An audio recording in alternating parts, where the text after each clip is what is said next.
Hello everyone. Today I'll be presenting a variety of posters and providing an overview of their effectiveness based on their integration of the elements of design learned previously last class. The first example we have is a poster from Blade Runner 2049. Already you can see that the poster uses two very bold contrasting colors of both the warm and cool varieties that not only draw the viewer's attention, but also it provides a point of interest. What I mean by this is saying that, for example, why is it that the character on the right is the only one portrayed in blue, whereas all the others feature either the red or the orange tones? Is this meant to represent some sort of affiliation? The poster uses this to draw in viewers and tempt them into finding out the answer to these questions, hence by watching the movie. These areas of colors are also emphasized by the use of areas of darker regions throughout the poster, most notably at the borders. Another point to note is that you can see that the woman in the middle of the poster, she appears to be crossing over where the arguably divide of the colors takes place. While this may at first seem intrusive, you can take note that the text at the bottom of the screen, which is the same blue color shown previously, also crosses over into those warmer shades. Hence, it balances out the aforementioned element.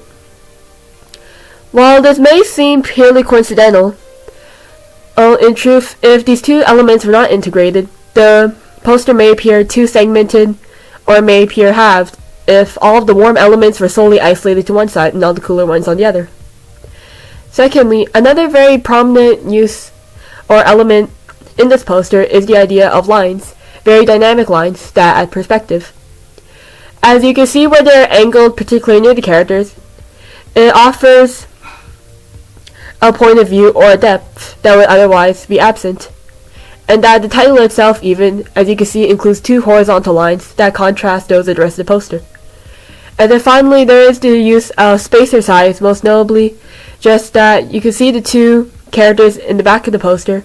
They are larger than the other two in the foreground, hence emphasizing their importance. In contrast to the previous poster, this one uses a very minimalist stylistic design. Namely, it focuses on the use of symbols. There is a very predominant one, being the overall silhouette of the ocarina. However, a second interesting one to note is the use of a human-like figure.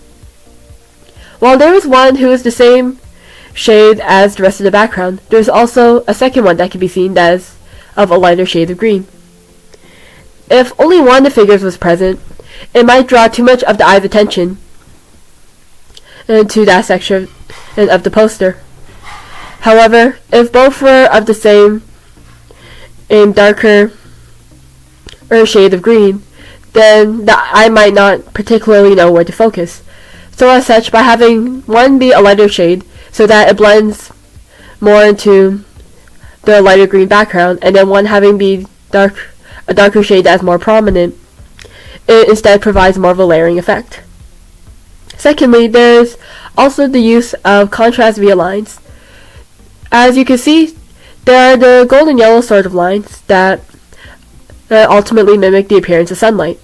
However, there's also the finer detail along the border of the ocarina that for anyone who recognizes the Legend of Zelda games, they often feature very natural landscapes such as forests.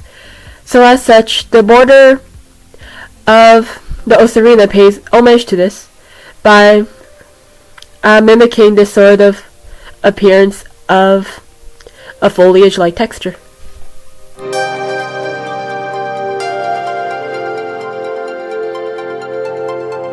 The idea of this poster is the simplicity and the use of shapes, most notably the circle. The circle provides a central point where most of the attention is drawn towards, and shapes can be very effective in highlighting points of interest. So, for example, it is used as a container for the text. However, the circle is also emphasized by the use of the instruments around it that are of the same color so that they appear cohesive. It can be noted that some of the instruments, such as the keyboard, are repeated on opposing sides of the circle, so that the eye ultimately travels around the entire shape. And that, of course, the entirety of the poster uses two, again, very simple, albeit very bold and effective colors to draw in viewer attention. And the poster is able to convey quite a bit while using minimal amounts of detail.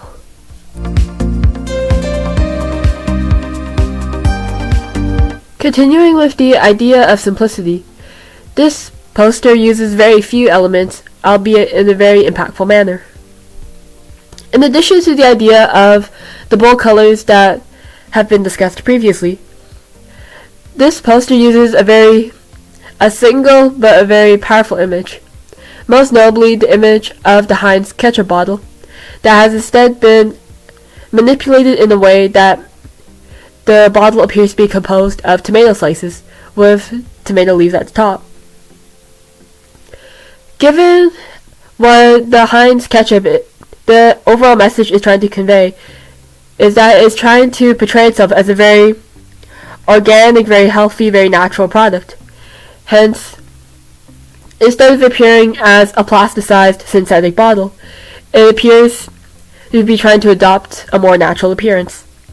This is also strengthened by the use of the caption, "No one grows ketchup like Heinz," that they are emphasizing their growing process as being organic and superior to other companies who might use more artificial methods. And so such, while this poster uses, again, very simple elements, it uses them to convey a very powerful concept and ultimately message to effectiveness.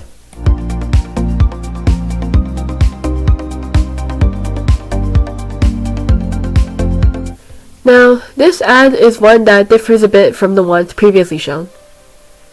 It is a Filet-O-Fish ad for McDonald's. Now, technically, the ad is theoretically very well executed in that the glass-like texture of the burger is impressive, as is the appearance of the fish and the coloring of the background. However, the portrayal of this ad is ultimately lacking. What do I mean by this? Well, first of all, you can consider what is the purpose of this ad or the product.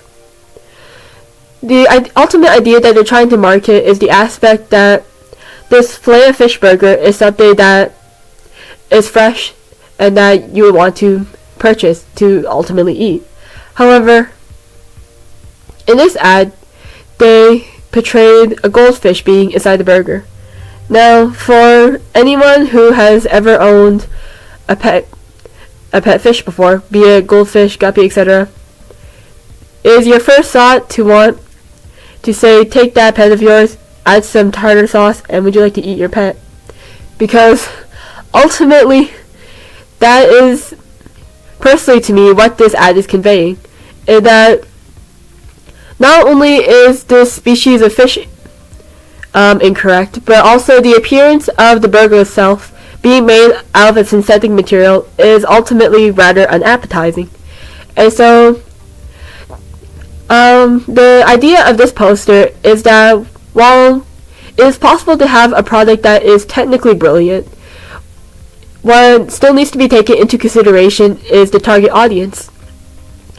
If the poster or the advertisement in general is unable to convey the desired message, or it conveys it in the wrong perspective, then it may ultimately lead people away from wanting to invest in the product or the event or the service, because they will acquire a different outlook on it than the one that is ultimately desired.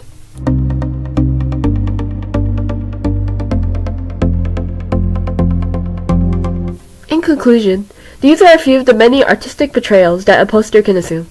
Ultimately, when applying any of the elements of design, it is important to remember to not only market for the presentation, but for the people.